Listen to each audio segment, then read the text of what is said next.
एक बार की बात है, गौतम बुद्ध अपने शिष्यों को जिंदगी से जुड़ी अच्छी बुरी चीजों का ज्ञान दे रहे थे। सभी शिष्य उनकी बातों को बहुत ध्यान से सुन रहे थे।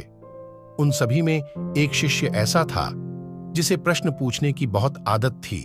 वो उठकर गौतम बुद्ध के पास गया और उनसे बोला, आप हमें जिंदगी के बारे में जो कुछ सिखा रहे हैं उस सब का क्या फायदा? क्योंकि हम में से बहुत से बच्चों को यह भी नहीं पता कि हमारे जीवन का मूल्य क्या है और ये जीवन हमारे लिए कितना कीमती है। पहले आप हमें यह बताइए कि इस जीवन का मूल्य क्या है। अपने शिष्य की बात सुनकर गौतम बुद्ध अपने कक्ष में गए और एक चमकता हुआ पत्थर का टुकड़ा लेकर आए। वो टुकड़ा उन्होंने अपने शिष्य को दिया और बोले, मैं तुम्हें इस जीवन का मूल्य तब बताऊंगा जब तुम इस पत्थर का सही मूल्य पता लगाकर आओगे। साथ ही ये ध्यान रखना कि तुम्हें ये पत्थर का टुकड़ा किसी को बेचना नहीं है। गौतम बुद्ध की बात मानकर वो शिष्य बाजार की तरफ चला गया। बाजार में सबसे पहले उसकी नजर एक फल बेचने वाले पर पड़ी और उसने वो पत्थर उस फल वाले को दिखाया और बोला, इस पत्थर के बदले आप मुझे कितने फल दे सकते हो? फल वाला बोला, ये पत्थर कुछ खास तो नहीं है, लेकिन फिर भी इसके बदले में तुम्हें 10 केले दे सकता हूं। वो शिष्य उस पत्थर को लेकर आगे चला गया। फिर उसे एक सब्जी वाला मिला। शिष्य ने उस सब्जी वाले से उस पत्थर की कीमत पूछी। सब्जी वाले ने उस पत्थर को ध्यान से देखा और बोला, इस पत्थर की कीमत के बदले में तुम्हें ज्यादा से ज्यादा एक बोरी भरकर सब्जियां दे सकता हूं। इसके बाद वो शिष्य उस पत्थर को लेकर एक सोने के व्यापारी के पास गया। उस पत्थर की टुकड़े की चमक देखते ही उस सुनार ने उसकी कीमत 100 सोने के सिक्के लगाई। शिष्य ने वो टुकड़ा बेचने से मना किया तो वो सुनार उसके बदले 200 सोने के सिक्के देने को भी राजी हो गया, लेकिन शिष्य ने वो पत्थर नहीं बेचा। इसके बाद वो शिष्य एक हीरों के व्यापारी के पास गया और उनके सामने उसने वो पत्थर के टुकड़े को रख दिया।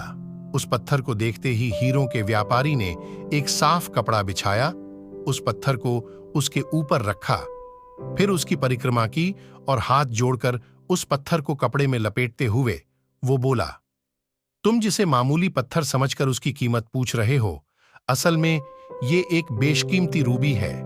ऐसा रूबी हर किसी को नहीं मिलता। मैं अगर अपना सब कुछ बेच भी दूं तो भी इसकी कीमत नहीं चुका सकता। उस व्यापारी की बातें सुनकर वो शिष्य हैरान हो गया।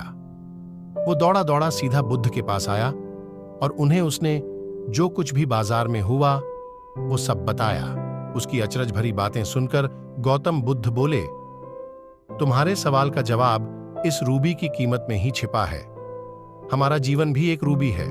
रूबी की तरह यह भी बेशकीमती है, लेकिन हम इस बात को हमेशा नजरअंदाज करते हैं और अपने जीवन का मूल्य नहीं समझते।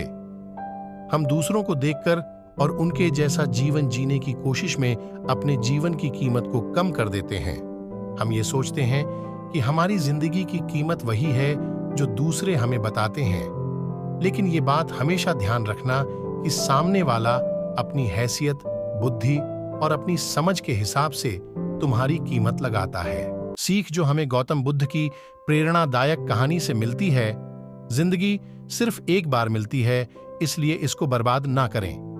अपनी जिंदगी को उतना ही कीमती समझें जितना कीमती आप अपने बैंक में रखें रुपयों को समझते हैं। आज के समय में लोग अपनी जिंदगी से ज्यादा कीमती प्यार, पैसों और दिखावे से भरी चीजों को समझते हैं। प्यार के चक्कर में लोग सुसाइड कर लेते हैं। पैसों के चक्कर में ऐसा काम करने लग जाते हैं जिससे उनकी जिंदगी बर्बाद हो जाती है।